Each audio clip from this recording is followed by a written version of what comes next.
Coffee is a big part of my day. Not only does it help me get through the morning, but I just really love the taste of good quality beans. Trade is a subscription service that brings great coffee from indie roasters all over the country right to your door. Tell Trade what you typically like, whether it's espresso or single origins or even decaf, even how you like to make your coffee, and they will recommend the right beans for you. Or you can just choose from over 450 different coffees. Then you select how often you'd like the coffee delivered to you. Shipping is always free, by the way. And if you need to skip a week or so, just do that. You can do it. No charge at all. Then pick back up when you're ready to get beans delivered to your door again. Go to unitedwedrink.com/trade to get started with Trade today and start getting some of the best coffees in the country delivered to your door. That's unitedwedrink.com/trade.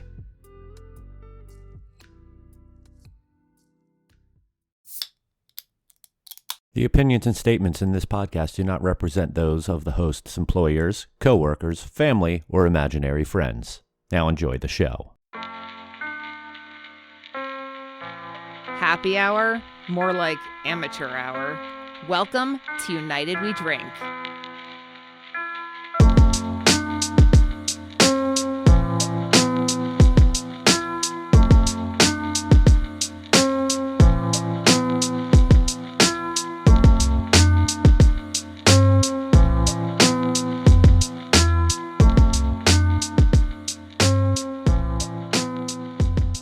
Hello, everyone, and welcome back to a new episode of the United We Drink podcast right here on unitedwedrink.com, as well as Apple Podcasts, Spotify, Google Podcasts, Amazon Music, and wherever fine podcasts are found.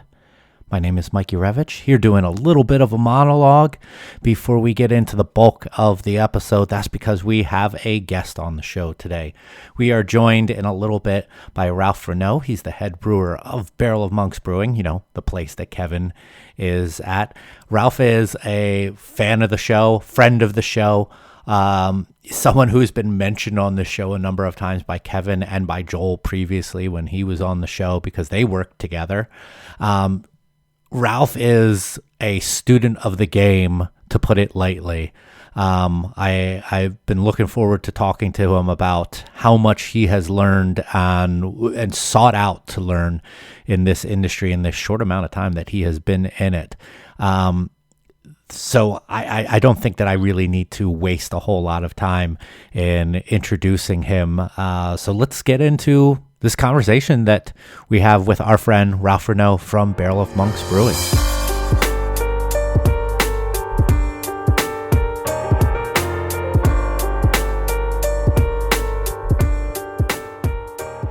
Ralph, welcome to the show, man. Thank you. Yeah, it's nice to finally be on here. I'm definitely, first time caller, long time listener, so it's cool to finally be on here. I'm glad that you did. I was just about to do the first time, long time, but you know what? You know the show, so you would know that I would go to a joke like that. It kind of has to be done, especially if I'm on here. It seems appropriate. Yes, it does. So let's before we get into talking like this is what we ask all the time. What are you drinking tonight? I'm drinking, and I guess I can do the whole hold it in front of the camera. I know some people do, but right now a Neon Skyline, and I have a Waypoint, and then some LaCroix. Oh, he's got his water here. He knows the show. Very good. Kevin, he's holding up what's that? The blood orange Spindrift. Little blood orange Spindrift, absolutely. I do have also a Neon Skyline for later, and because this is one of the beers that kind of was the impetus for this conversation, so I definitely want to have that and show Ralph some love for making great beer. And also, I have the old-fashioned inspired ale from Guinness. Oh, and I have this for a reason because this is the last show that I'm recording before I go to Ireland. So I'll be in Ireland for 10 days very soon. So I wanted to have something to commemorate that occasion, apparently. I don't love this beer. No? This is not great. It is not bad in any way, shape, or form. It doesn't stand out. I actually bought a 4-pack of it a couple months ago, and I've been slowly drinking through them. Not once again, it's not. I'm not like choking it down, but it's just not something that I try and go. Oh my god, I need to go back to it. There's nothing wrong with it. It's just okay. What is the actual style on it? It doesn't. Does it say it on here? It's Just as ale? basically an imperial amber ale. That's how I would describe it. I mean, you look at the color of it. It's got an amber ale kind of vibe to it. It's 10%. Is it barrel aged? It is aged in bourbon barrels with orange and cherry. Okay. So I had seen that on their social, but I just never thought that it would be available down here. So I've never seen it in stores. So I might have to go check it out, see if I can grab just one bottle from Total Wine. I think it's worth trying once, but once again, I certainly wouldn't get a 4-pack again. And is that from Baltimore or is that from Dublin? Yes, it's from Baltimore. Okay. Beautiful facility. Yeah, I was going to say, I'm a big Guinness fan, but I didn't even know that was around. And the only thing that they did that I can say I wasn't a huge fan of was their coffee. It was like an alcoholic coffee beverage. I wasn't a huge fan of that, but I'll definitely have to track down what you're drinking. The cold brew? I wasn't a big cold brew guy. That. I love that so much.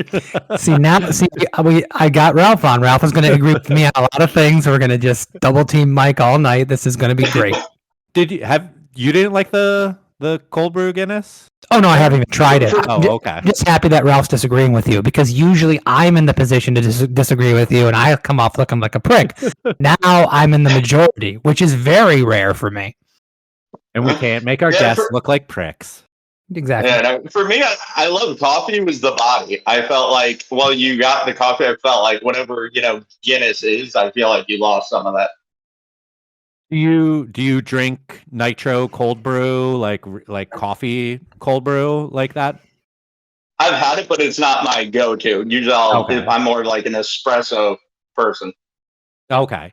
Like I love cold brew, so it was just right up my alley because it had like that nitro body that I expect from like a place that serves it nitro.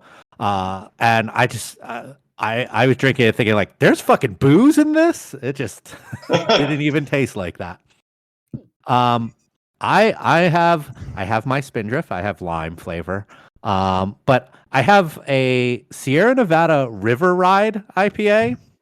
I haven't seen that.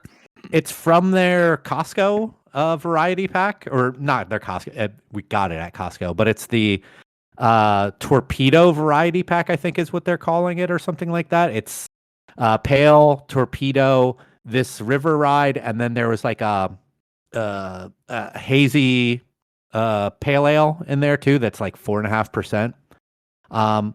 I could not find for the life of me much information about this beer on like their website has no description for it other than it's only available in that variety pack.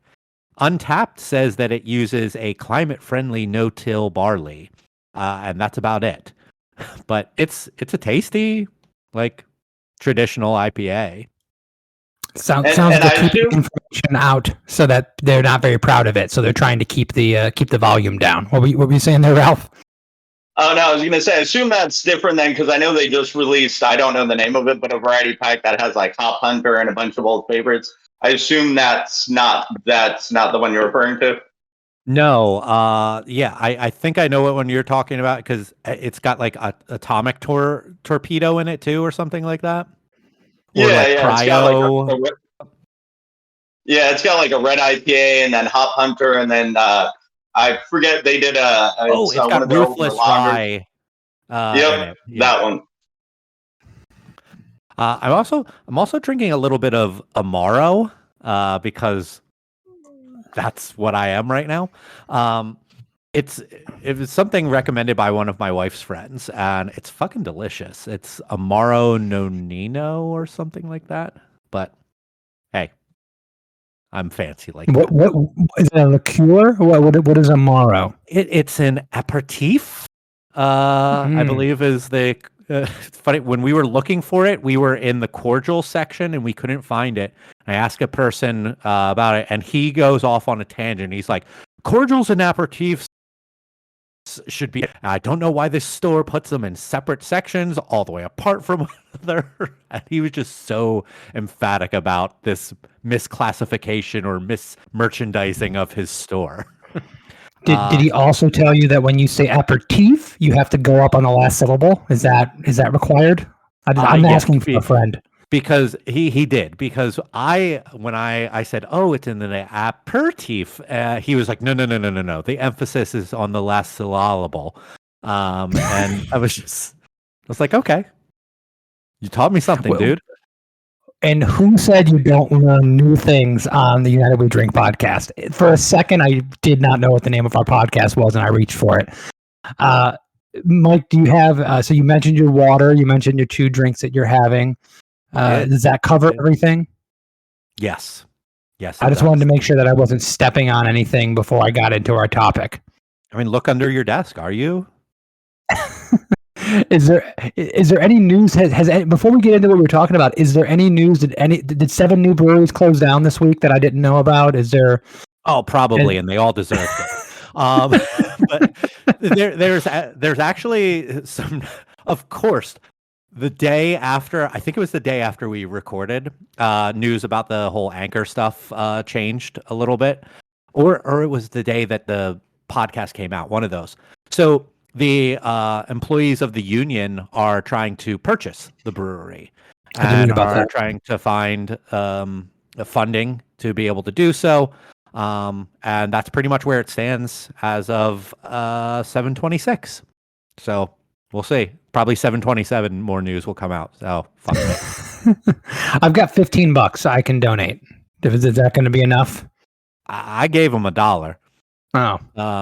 That I'm 15 times better than you, Mike.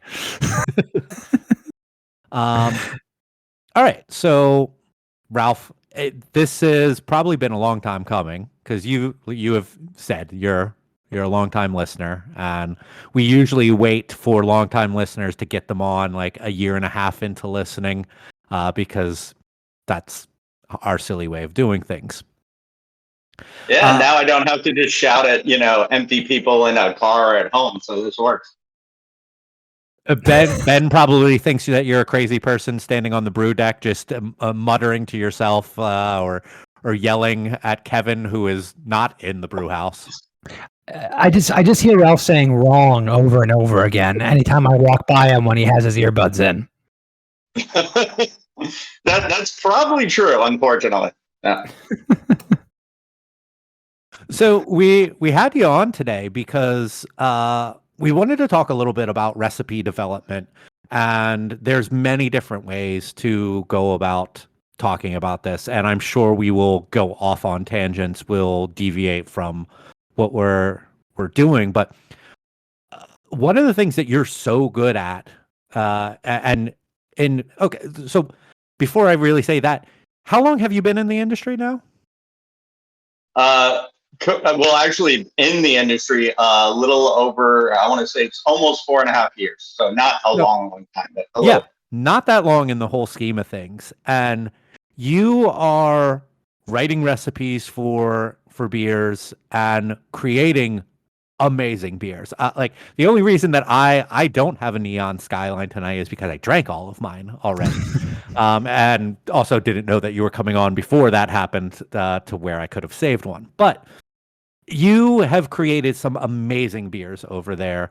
Like all of the IPAs in that time have been pretty much written by you. You've rewritten a couple brands, and this is all basically from learning from the people that you're working with and researching on your own. So kudos for that, because there's not a whole lot of people who are going and doing the work and absorbing. So I want to give you big props to that. Ralph is a prodigy, I should just say, as far as that goes. As far as recipe development and flavor profiles and just kind of learning the industry from the ground up.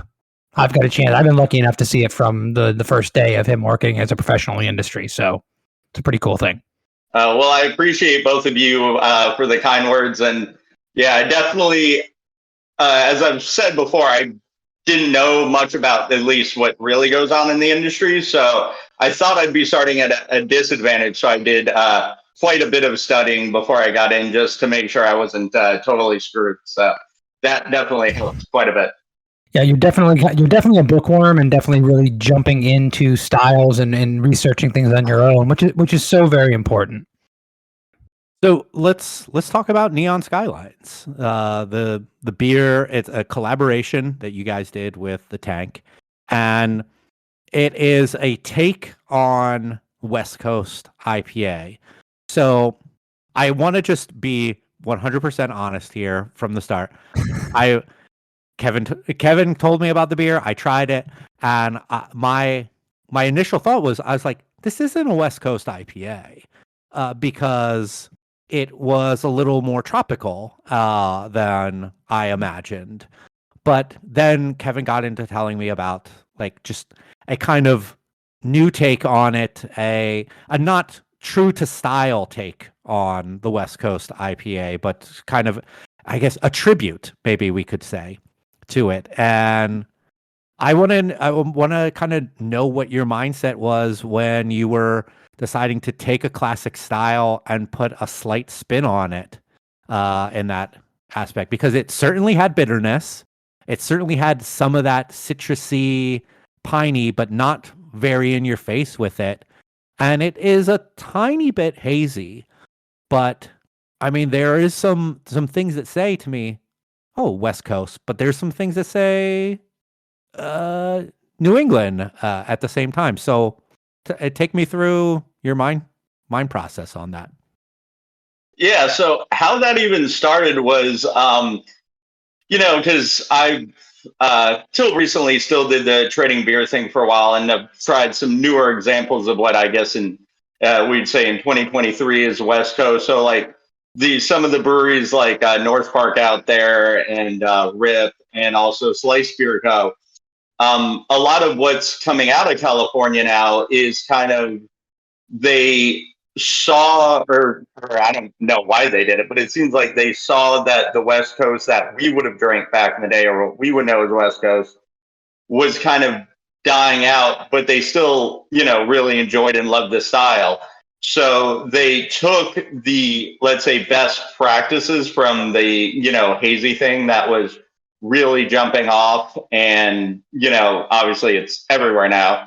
And so they incorporated that into the West Coast. And so I knew making this, there was going to be people who got into beer even when I did, that were like, this isn't West Coast. And I'm like, no, it's not, because you're thinking of Racer 5, you're thinking of Ballast Point. And I'm like, it's not that, because, for lack of a better term, but the new like California hype breweries who are trying to, let's say, repopularize West Coast, they're not making those kind of beers. So I was like, for me anyways, I was like, well, I love the dryness of a West Coast.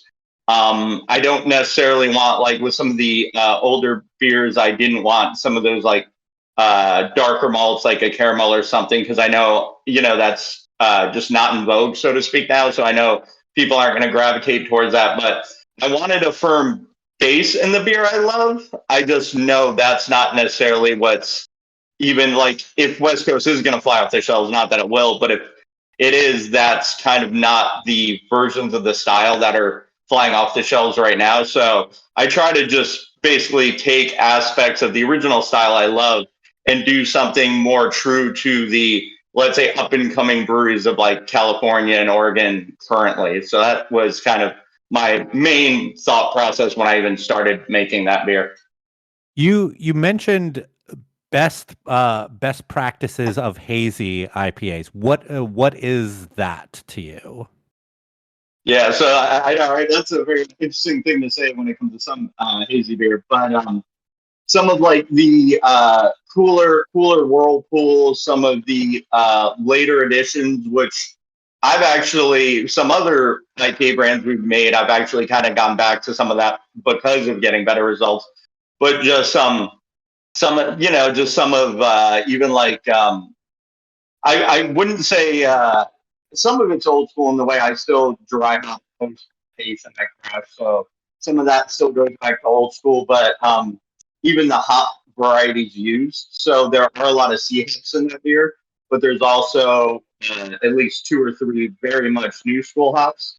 So some of those things where like with the hazy, you kind of gravitate away from the C hops, and like I says, timing of your hop additions and your temperature. So probably those aspects is I would consider the positives of the New England or hazy IPAs that have come out. I also want to mention, Ralph, just because I've heard you talk over my head now for many years, is when it comes to your dry hopping and it comes to the lack of plant matter that ends up in our final product when you make a hazy. That was the first thing I thought of when Mike was asking about the best practices aspect of it, of timing those hops. And also you're talking about doing a lot of mash hopping to pick up those flavor profiles without having just to overload beers with 4, 5, 6 pounds per barrel dry hopping. I'm the one that cuts the checks, and I know that we're not doing that. Yeah, the thing I would say to that is because you guys have been kind to me, so I've tried pushing the envelope, and I kind of suspected this to begin with from just some of the research I've done myself, is all you wind up getting, you can get a very loud beer, but a very loud vegetal beer. So like it's funny because some of the beers, and it's actually a brewery I enjoy, but they have a beer called Broccoli, and it's kind of how it sounds. It's very vegetal beer. It's a good beer. I love, like I said, love the brewery, but that's not what I'm going for. So yeah, I could make a beer that's cranked up to 11 and just herbaceous as all hell, but there's not balance. There's really not complexity to that. So sometimes it's very much the less is more.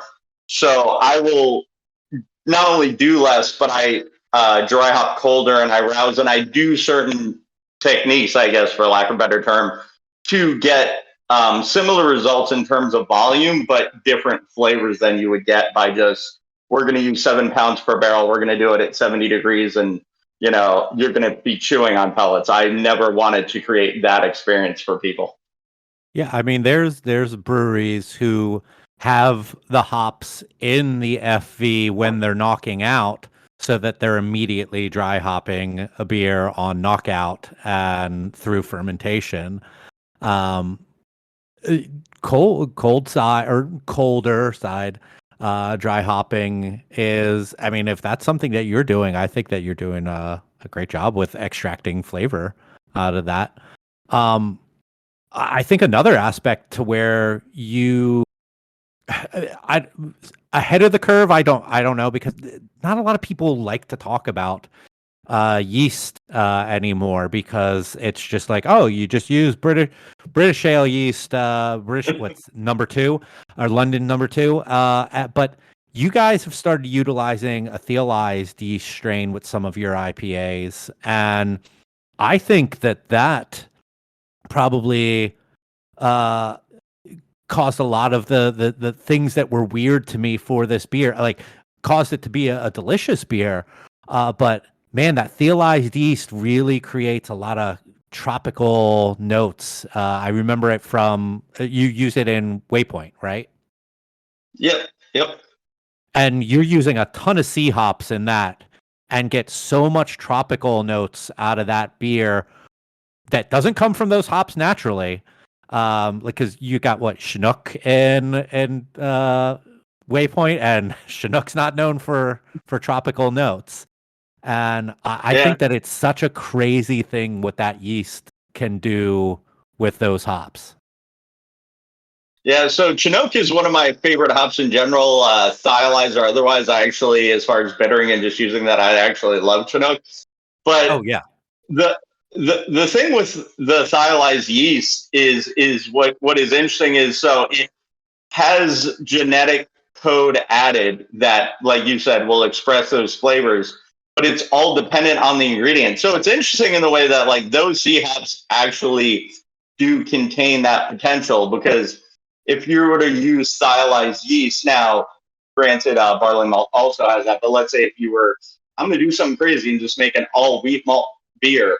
Wheat malt is super low on those compounds. So the stylized yeast would actually do very little other than tasting like the parent yeast that it came from. But Yeah, I like to utilize that yeast the same way brewers did utilize London 3, is it's for a purpose. And the interesting thing is London 3 became especially when it comes to hazies, became the yeast of choice anecdotally, but it's because it genuinely did something. And now we've discovered the gene that's causing haze, but it's because it actually had that gene and nobody knew it at the time. But that's why, in a way, it was so popular. Nobody knew why it was causing this, but it did serve a purpose. So that's, again, very much. Biotransformation, is that what that is? Well, yeah, actually, London 3 is not always the best at biotransformation. Actually, Chico's better. But as far as like if you're trying to create a stable haze, there's a gene that's now coined HZY1, but it is essentially, they've narrowed it down, which I won't get into all the details, but they've narrowed it down so they know for a fact when you dry hop with certain, as they're calling, haze positive strains and you get a haze, this is the gene that's responsible. So that's kind of how I look at London 3. They didn't know that at the time. They didn't have that information, but that's why it gained such popularity. Just nobody knew why. And so as a bookworm, I keep up with all that. And so when I even picked the Thyli strains, I'm like, okay, I was tasked with designing this beer. I'm not going to use 5 pounds per barrel. I can get C hops more readily available, but I can make you the most tropical beer out there just by, employing these methods or using these ingredients. And to me, that's more important than just being showy or how awesome can I make this look with, no real intent, and the beer tastes kind of like everything else. I mean, you're certainly speaking my language from an operation standpoint. I mean, to go back to when we first used stylized yeast at Barrel of Monks, I literally tasked Ralph and said, listen, we want to do this beer. This IPA wasn't named yet, and we want to build it from the ground up. It's got to be price conscious. We need to utilize hops that we can get on spot because we're not on a hop contract. And what can you do for me? And it took a couple rounds of Ralph really reworking the recipe to use Centennial and Chinook and use some of these hops that are readily available and not super expensive. And at the end of the day, with the dry hopping schedule, it became a beer that I could sell for that could compete with the other IPAs, kind of a macro scale in Florida. And that, I mean, among all the other things that Ralph has done so well with the flavor profile, but even to be able to do a lot with a little, that's a skill that everyone needs inside the industry. If anyone want to comment on that, please do. But I do want to move on to talk a little bit about the West Coast strain kind of IPA changing, just in general. But I'll let you guys comment on what I just said if you have any interest. Go ahead. Okay, sorry. Ralph. See, I knew Ralph wanted to get in there. Yeah, no, I was just going to go back to the kind of less is more, because in that situation, you did set certain standards or certain criteria I had to meet. But by kind of giving me the freedom you gave, it wasn't so much a hard thing to do. It was actually something just from brewing so many IPAs at Barrel of Monks, it was something I preferred to do, but I couldn't. If you were super strict about how I could do it, that probably wouldn't have worked. But since I was given freedom, I'm like, well, yeah, I can actually do everything you're asking for if you do it kind of this certain way. So I kind of agreeing and thought that was really cool, because it's not something you can always pull off, but if you have the freedom, that's actually sometimes creates the better product. Oh, the last thing I'll say about that is my favorite thing is talking with brewers, and people on the other side of the bar at a chain restaurant will never understand how impressive that beer is because they don't know what goes into making it and the cost of it and the dry hopping numbers and everything. But brewers look at the recipe and talk about it and go, how did you make this beer out of these ingredients?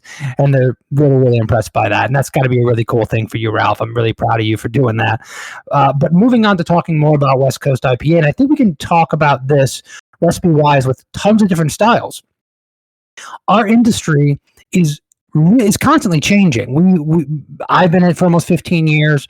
Ralph, you're 5 years in the business, but passionate about the industry. Mike, you're 12 years, something like that? 11, yeah. 11, 12 years. So But in the time we've been in this business, IPAs have changed a lot, and we've seen the fracturing of different styles, and we still see West Coast and East Coast and hazy, and you even hear from Midwest IPA for things like Two Hearted. But we haven't seen an entire style change completely.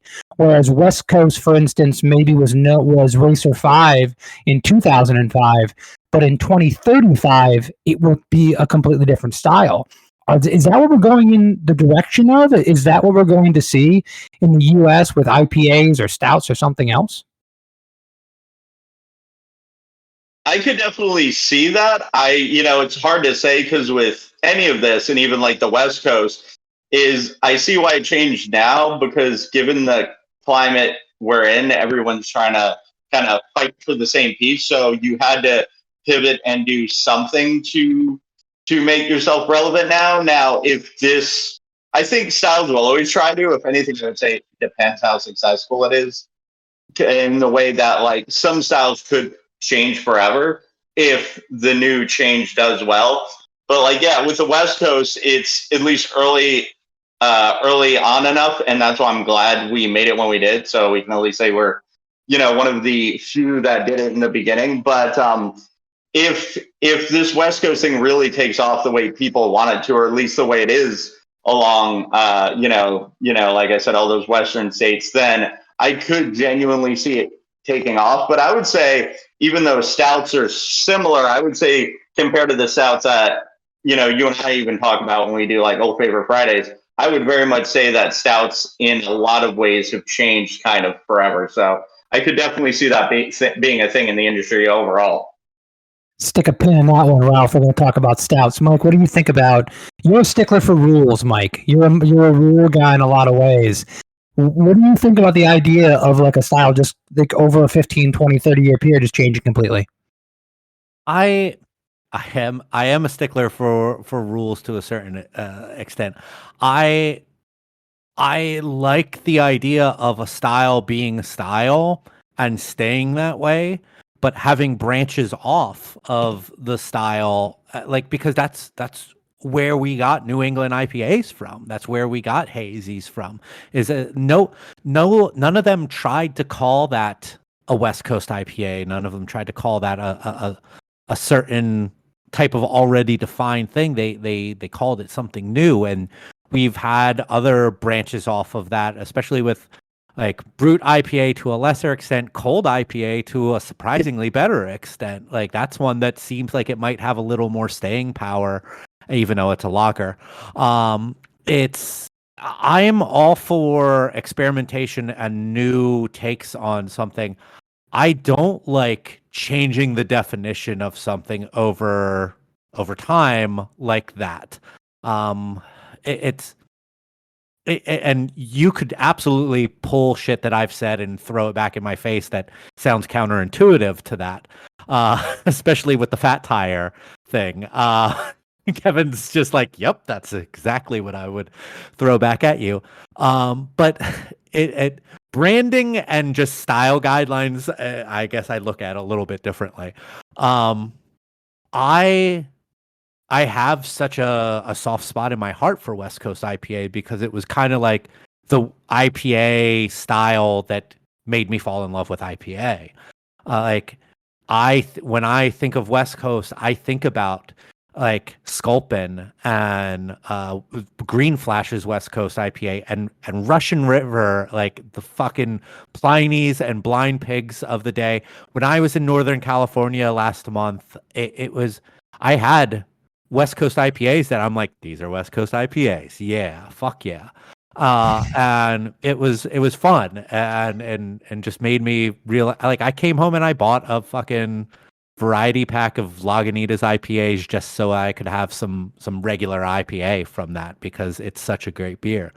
I'm all for experimentation and then calling something like new West Coast or something. I really wish I could remember. Friend of the show, Sam Tierney, he's a brewer for Firestone Walker's Propagator in LA. He had a name that I fucking loved and I can't remember for this new take on West Coast IPA that he was working on.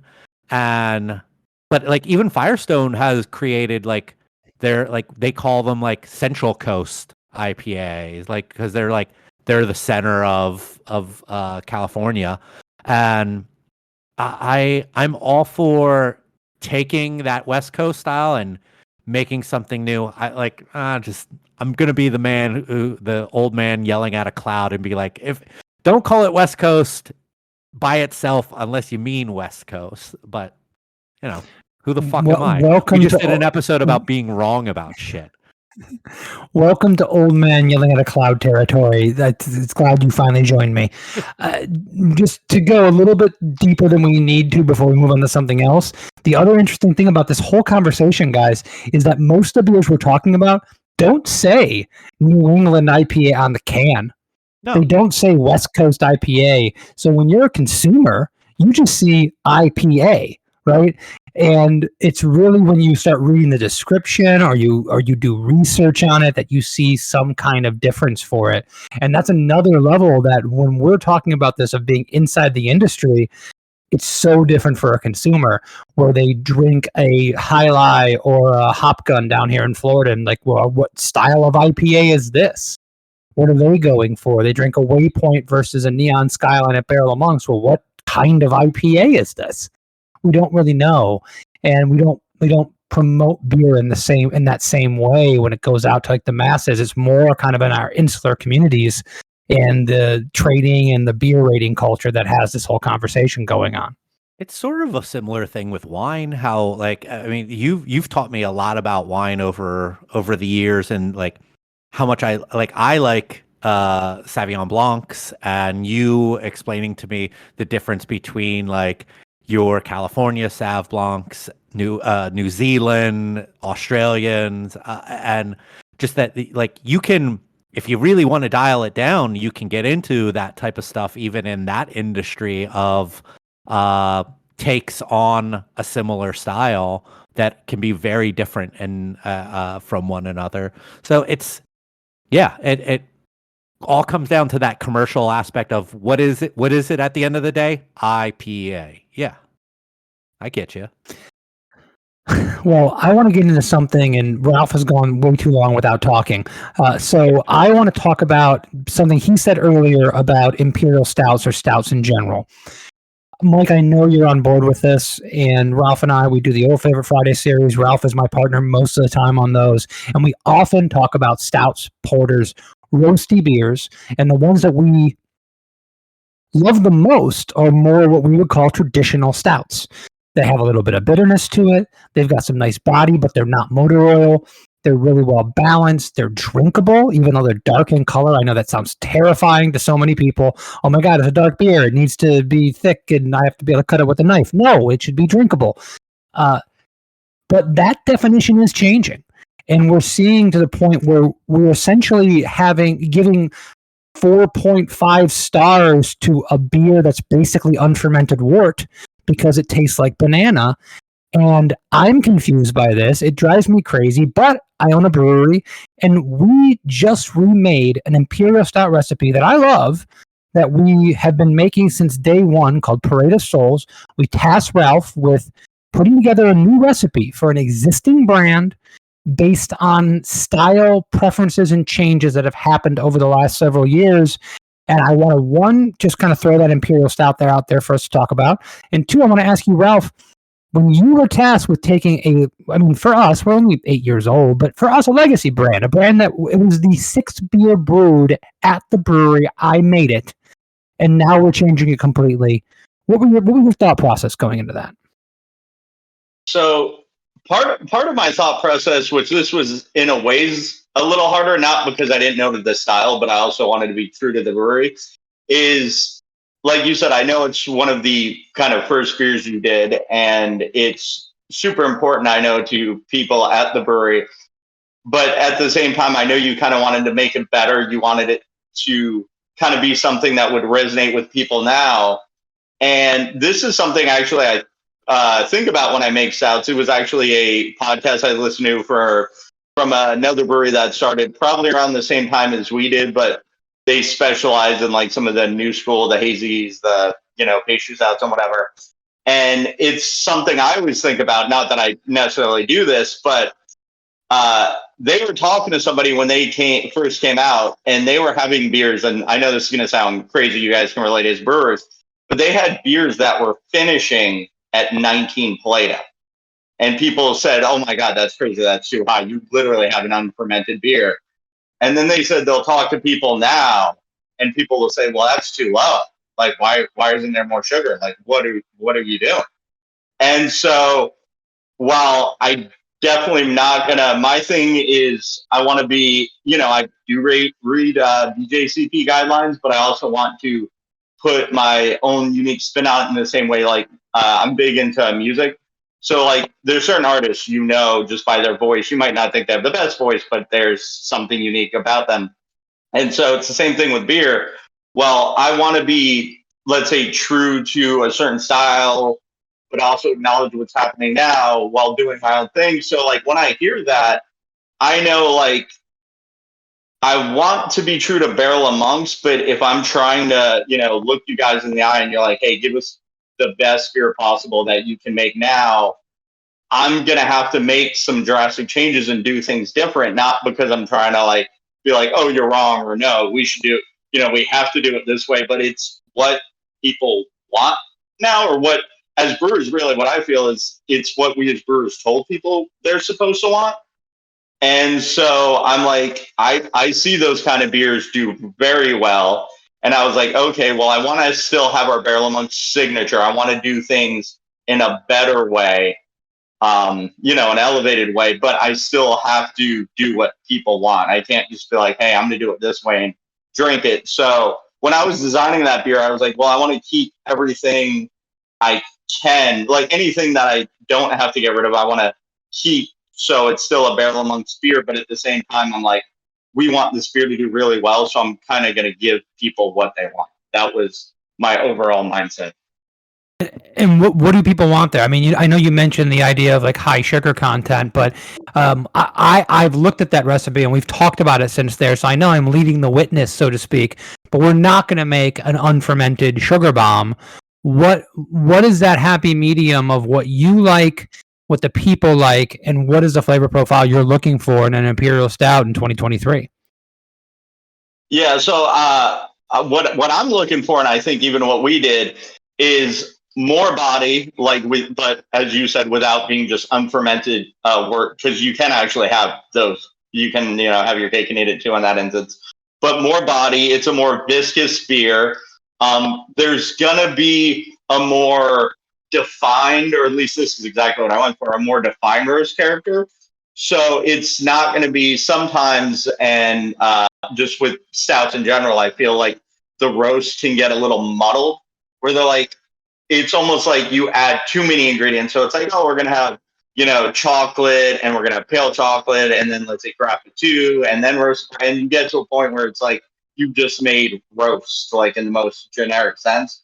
So the idea for this beer was to be like a roast that like you get your coffee, you get your chocolate, but it's not overdone. So you can actually taste those individual flavors. But then you'll, even without finishing at some ridiculous gravity, you will get a perceived sweetness, because even higher alcohol itself, just to the human palate, tends to be sweet as it gets higher and higher. So yeah, if anything, I very much focus on having a nice, silky, viscous body for people, enough sweetness to kind of appease everyone now, and then kind of really just flavor notes that you can pick out versus just being like, oh, well, this is an imperial stout. This is, because it's on the name, so this is what I assume it is. But no, you can pick out certain flavors and be like, oh, this really is. I get that chocolate. I get that brown sugar. I will, it's not just on the label. Anything you want to add there, Mike? It's funny because this can show some of my hypocrisy. Is the imperial stout style itself has differed so greatly from, I think, what it was initially meant to be. You and I, Kevin, I think the very first time, or no, we did oatmeal stout. Imperial stout from Sam Smith is nothing close to what a person today would consider an imperial stout. It's what, 7%? 8%. 7 or 8, I think it's 8%.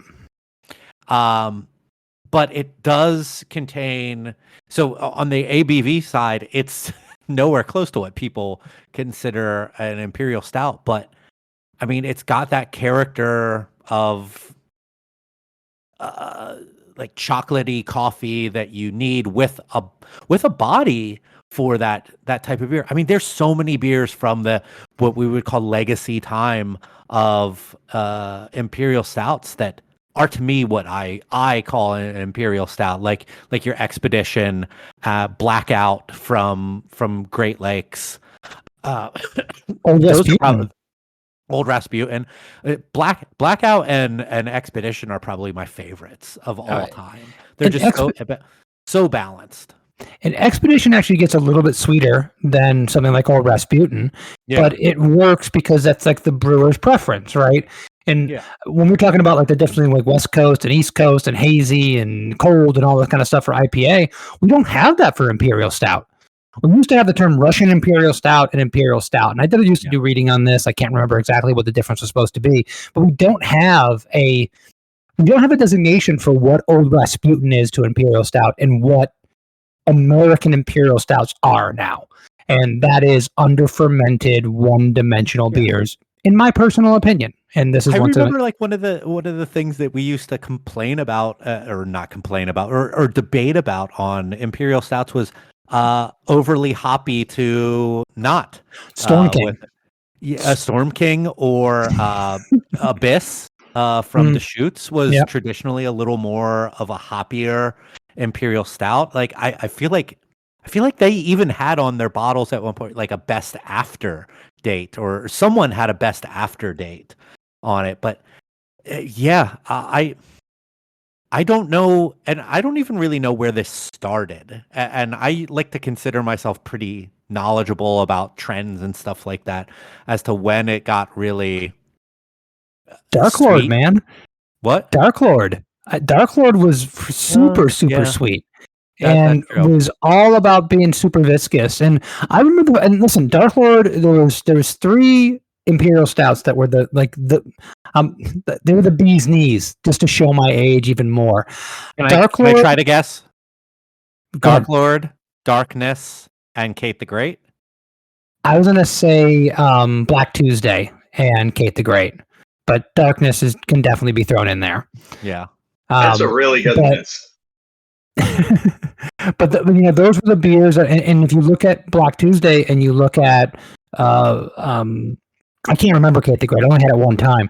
But you look at Black Tuesday and Dark Lord. We might have had it together at the same tasting at Coffee District, by the way. But those were both sweeter beers. And I actually remember being underwhelmed by both of those beers. Even though I was so happy to have them and so thrilled that someone would trade their firstborn child to get one of them and then share it with me. And then obviously, Hanapu came along with the flavorings and things of that nature. And I loved Hanapu when it was first released, and it was a great beer. And I also think it controlled the sugar level pretty well, especially of where we are now. But I do really pine for the days of more well-balanced Imperial Stouts, and we talk about that all the time. And what I want to ask you, Ralph, you talked about what people want and kind of giving them a little bit of what is going to sell, because you're conscious of Barrel of Monks doing well and selling more beer, right? Because obviously that they pay your bills.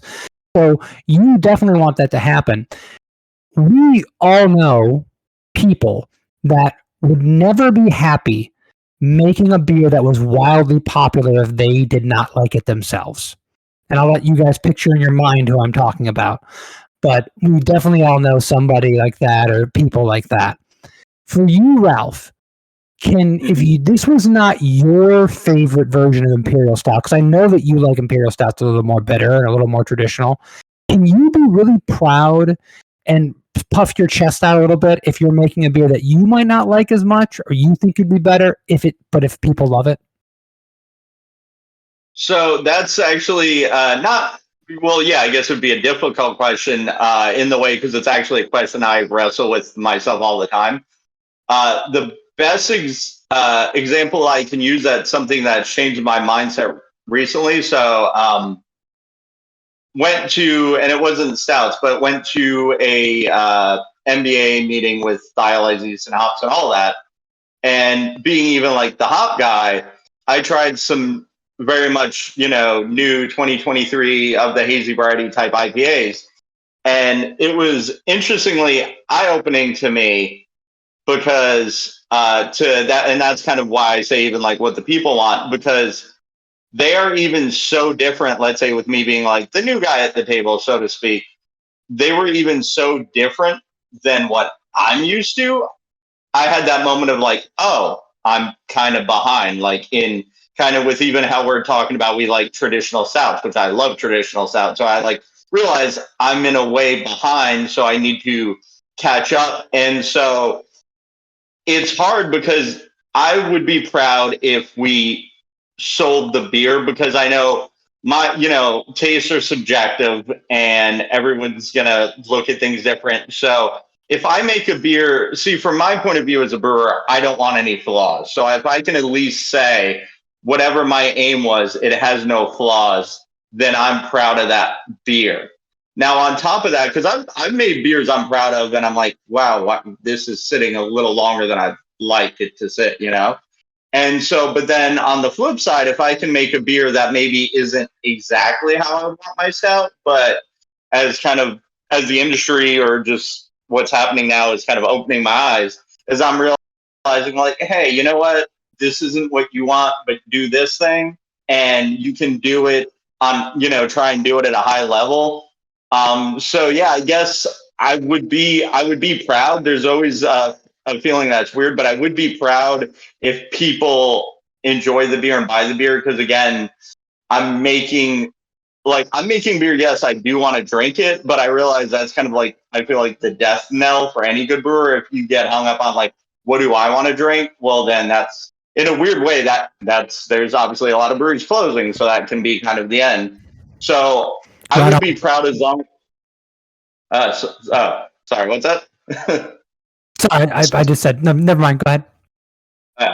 But yeah, so I would be, I'll be proud if I make a beer that I know, at least in terms of like brewer standards or QA QC standards, there's no off flavors. Now, if it's insanely sweet and I wouldn't drink it, that's different. But if I have no general, like if there's nothing wrong with it and then it sells in, 3 weeks, yeah, I would be proud of that, because I did what I was set out to do for my job or on my side, and a bunch of people loved it. There's a very fine line, I think, sometimes between brewing beers that you, the owner or brewer or whoever that's working there, loves and wants to put that romanticism of brewing beer out there to the world, and making beer that people actually that sells.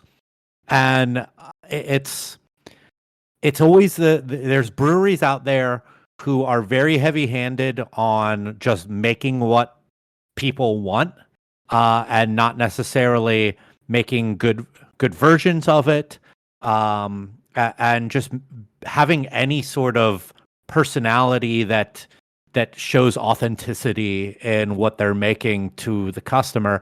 And there's ones who realize that we want to make a certain style of beers, but we need to make other styles to be able to sell ourselves.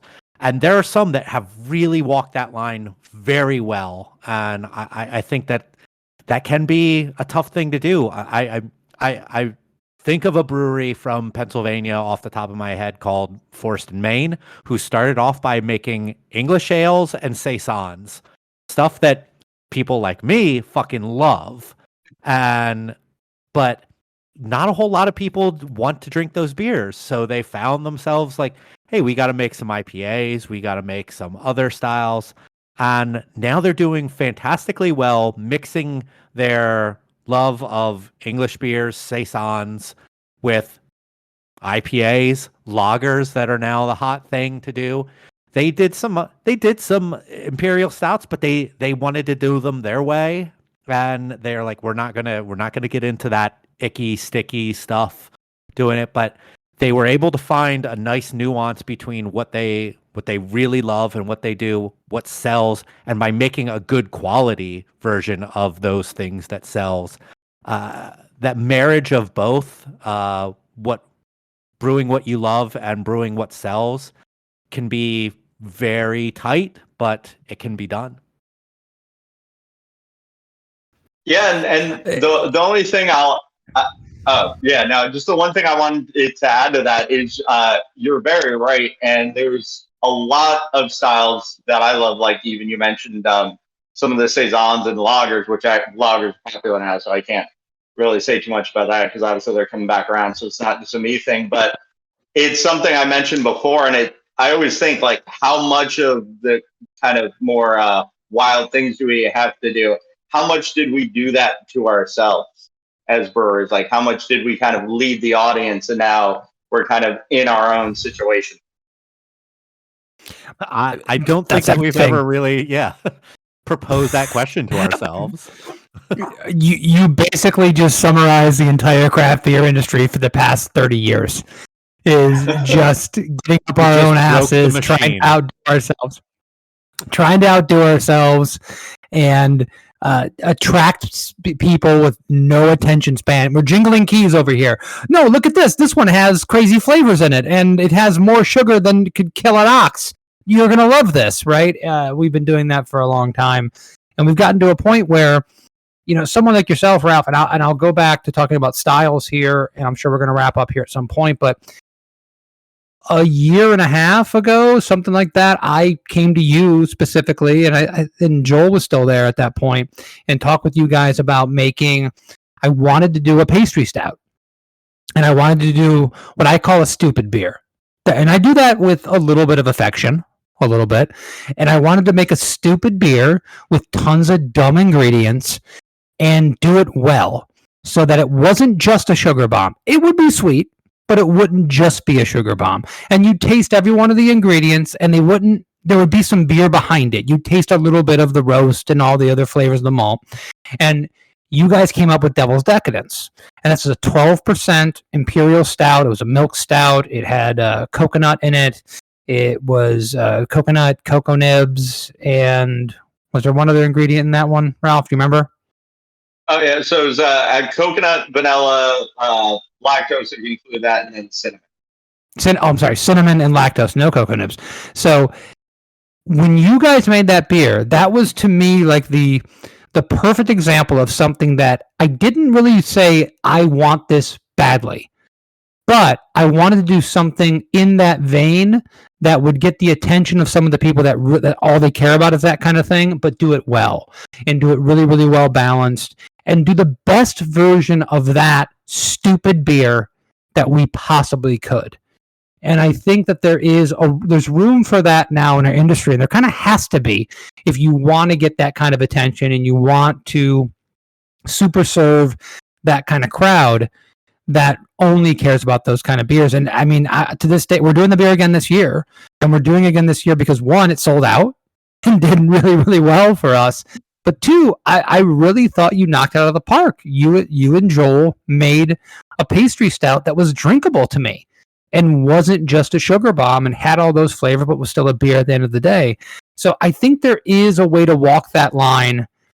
And I will say that Devil's Decadence, no one was lining up outside the door, and they're probably not going to trade for it, and it doesn't have a 4.3 on Untapped. But I still think it's one of the best versions of those beers you can find. I thought that was fantastic. I don't blow smoke. I only try to give Kevin some praise when I can. But I thought that beer was fantastic. And I remember texting him and being like, "Dude, good job." I texted Joel. I don't have your number, Ralph, but like that was a fantastic. It was the best beer I feel like I had from Barrel of Monks until Waypoint, and I was just blown away by that beer. Well, number one, thank you for all that. And sometimes it boggles my mind because I don't think you're alone, where I think a lot of people think that's one of the better beers I've done. And as someone who studied hops for so long, sometimes I scratch my head and I'm like, clearly I'm confused, obviously. But By the but way, it is a 4.1 on Untapped. I So said you're it did not that have a far off from the one 4.3. that you said that it's not. uh, that's why I scratch my head sometimes. But for making that beer in a way it was simple. It's or kind of, and probably I babble a lot, but that would probably been simple to explain everything in this way. Is I wanted to make a pastry stout, but the way I design any beer before I think of what other people want or even sometimes what I want, I'm like super nerdy. So I'm like, okay, is this protein going to do this? Or is this amino acid going to do that? And so I was like, I need to make a pastry beer. I need to make a syrupy, and I'm not saying it was, but I need to make something in that realm. And so, but the first thing I did is at the end of the day, I'm making an imperial stout. So I was like, what do I need and what don't I need? Because sometimes the biggest thing I notice with recipes, whether it's people working on them together, and I don't know if it's an ego or a lack of understanding, but it's like, well, we're just going to add this. Let's say, like, we're going to add these oats. It's like, well, why? It's like, I don't know, but they're kind of silky and I've heard, and I think we need these oats. And I'm the opposite. I'm like, how much can I trim down? Because if it serves no purpose other than like I kind of like that malt, like to me that is going to make a bad beer or a worse beer. Not always, but if you're doing something unnecessarily for kind of no reason, to me that doesn't make sense. So the core of that beer was I was like, how can I make a really good imperial stout? And then once I had that, I was like, well, what do I need to tweak or what do I need to kind of add on to now get it to the realm of pastry stouts and that kind of thing. So that's why for a lot of people, it's probably not truly a pastry stout because no, it didn't finish at, 22 plated or anything. But it's definitely sweeter. It's got a heavier body. But, I got all those flavors from the adjuncts and I made a stout that I think can hold up today. So that was kind of how that came about.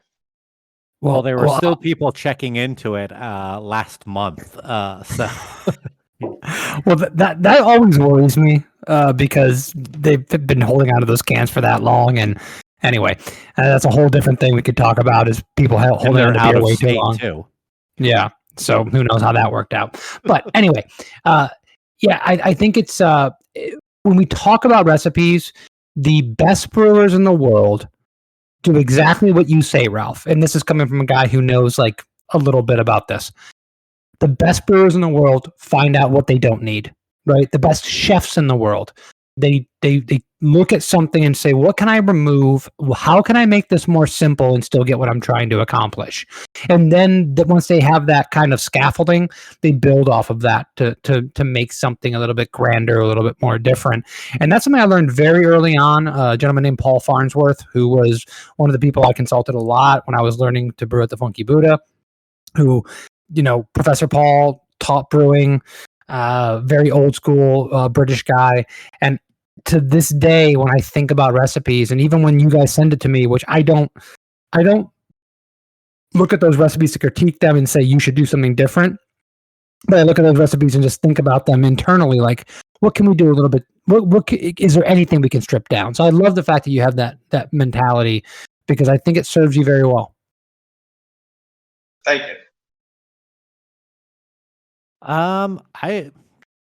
Anyone want to add anything else on here? Otherwise, I think we should start to wrap things up. All right.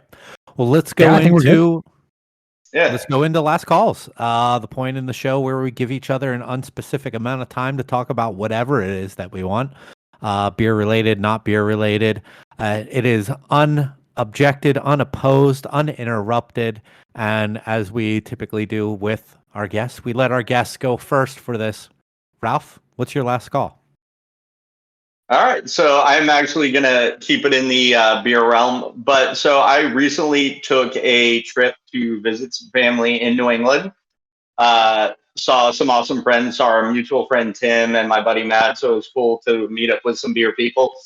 But one of the biggest things I noticed, but also kind of in a way surprised me is, I got into beer by trading and that whole thing and trying to try as many beers as I could. And sometimes being in Florida, and I'm a Florida native, so in ways it sucks, but in ways I totally agree. You tend to hear about like, oh, Florida is kind of the wasteland of beer or whatever, which I don't, especially now that kind of what I'm going to say, I don't entirely agree with it. But so I went to I went to Connecticut, went to Jersey, went to Maine, and I tried a bunch of different breweries. And the thing that was kind of eye opening for me, even though it probably should be super obvious, is of all the New England hazy IPA and all these things that came out, it was kind of like everywhere else. And I don't mean that in a bad way, but it's great to kind of see we're all in that way in a level playing field, I guess. But it wasn't some like holy grail moment. I didn't go to a New England brewery like, oh my God, this is a beer. I finally found what I've been looking for this whole time. They had some really great beers. I will say, shout out to Maine Beer Co. Their beer was awesome. But, basically the point of this, Florida in a way isn't so bad. I, can't speak on everything, and I've worked at a bunch of different breweries. But in terms of beer quality, visiting these other places, and I mean, I've even throughout the years visited Nashville and some places, in the South and Midwest, and had the same experiences. It's interesting to see how we look at it as brewers, and like, good brewers do, and this tend to kind of critique themselves harshly, I feel, or at least I do that.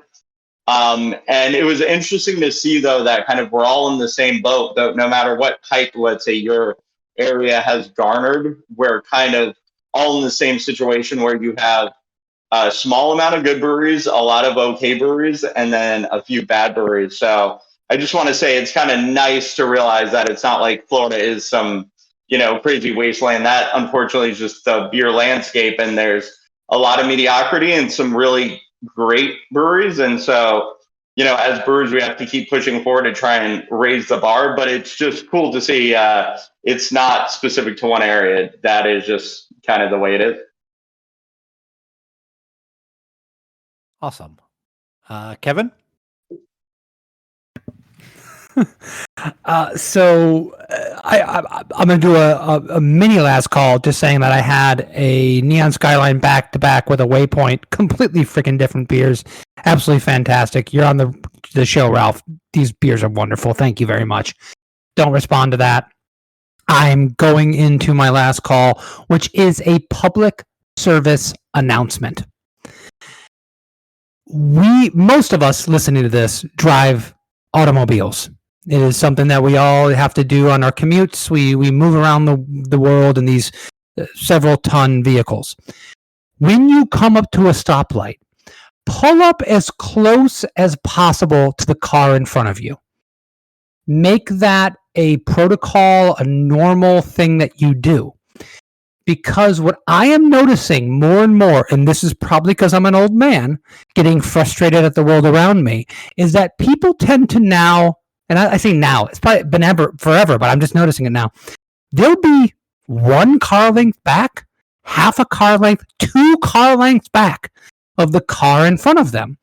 What they don't realize is that's one of the most selfish things you can do, because when you're sitting at a stoplight and you're parked in 7 cars in a row or 1 car length back of the car in front of them, it means people can't get in the left or the right turn lanes, which means that light turns green and 4 cars go, and you could have been in that lane, but somebody decided they needed to stop.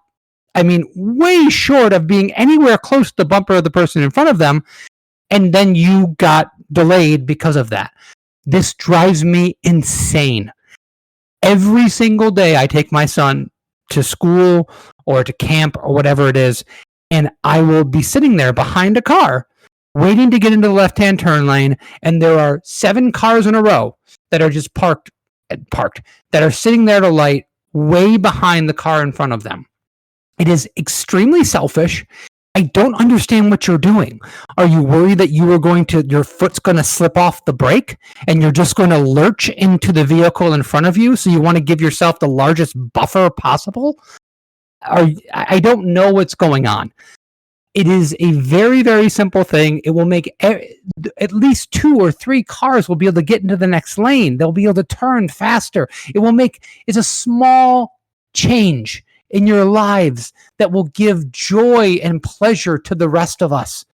Just get relatively close to the car in front of you without hitting their bumper. And honestly, I think that one change will solve all the problems in the world. There'll be no more hunger. There'll be no more famine, war, turmoil. Everyone will get along because we've decided to make everyone's commute 1 minute faster. And isn't that all we really want? The more you know. So I wanted to talk about public transportation and about how we are too reliant on our cars. Now, it is something that I do feel very strongly about, but that's not what I'm going to talk about.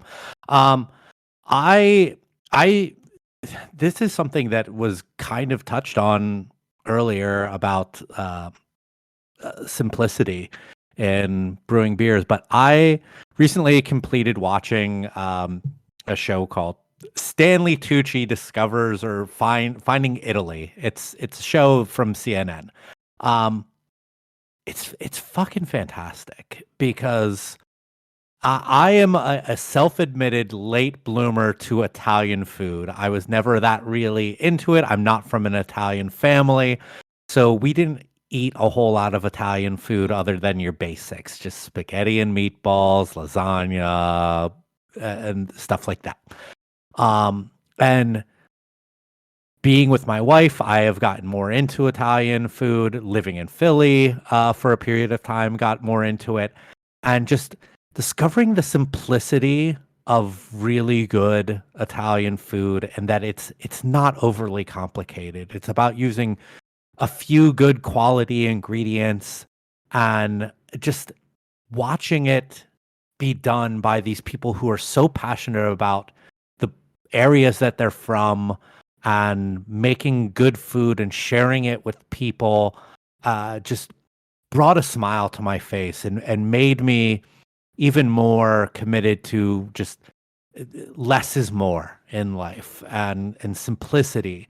I mean, there was aspects of the show that reminded me a lot of Bourdain, my own personal hero, probably partially because CNN produced that show and CNN produced his later show of Bourdain's. But it's just such an important thing to me now is creating simple, easy food, especially with having the boys. Easy, delicious food that is good for you and not just fucking something that I grab from a freezer section and throwing in a microwave. And I think that a lot of us could take something from other cultures and learning about the simplicity of cooking and enjoying food in that manner. So I want to recommend, go watch that. Like, you might have some idea of what you think about Stanley Tucci, but he's very pleasant to listen to and see, being filled with joy. And goddamn, Italy's a fucking beautiful place. But man, there's some delicious food that it's pasta, oil, maybe a couple vegetables, and that's it. And they just look so great. And I want to start incorporating more of that simplicity in my cooking. So I also do it with made-in cookware that you can go find on our website and all of that. But Ralph, do you want to plug anything? Yeah, I'll just say, and we've kind of talked about it, but we have a Marzen coming up. We're bringing back Endless Enigma at some point. So, and we're revamping Parade of Souls. So we have a lot of beers that are coming out that I'm proud of. So if you're in the South Florida area, check out Barrel of Monks, because there's things I'm working on personally, and I'm pretty proud of them. So I think we definitely have some stuff you should check out. Kevin, should I just skip you since he probably did all of the Barrel of Monks plugs? Well, all the things he said, Ralph. What are the thing? The new Endless Enigma, the Parade of Souls, the Marzen. What's the thing that you are the most proud of? the most proud of, I guess, because currently I have to say the Marzen. I think the Parade of Souls will be up there. I just haven't actually gotten the brew house for that yet. But the Marzen, for limited experience in lagers, I've made a few that turned out very well. So I want to plug the Marzen at Barrel of Monks. It's called Autumn Embers. It will be out in October. Also, please go to Barrel of Monks Brewing on our social media channels. Go to our YouTube channel and see Old Favorite Friday, where Ralph and I, one of the people I enjoy talking about beer so much with is Ralph, because first of all, we have very similar tastes in some ways, but also like his take on these classic styles is really, really intricate, and he really thinks about the beers and wants to kind of dissect them and give them his own kind of spin. And I love reviewing the beers with him. And I think anyone who loves classic beer will really enjoy that video series, Old Favorite Friday from Barrel of Monks. Awesome. I'm just going to plug my social at Mike Loves Beer on all of the stuff. Ralph, thank you so much for coming on and joining us. Long time coming, and I'm very much looking forward to trying this Marzen when that comes out. A style of beer that I love so much. Thanks, Ralph. Yeah, thank you. And I hope you definitely come by and Mike and try all the stuff you got coming out, because at least Kevin gave me something because I think I like it. So yeah, I'm looking forward to it a lot.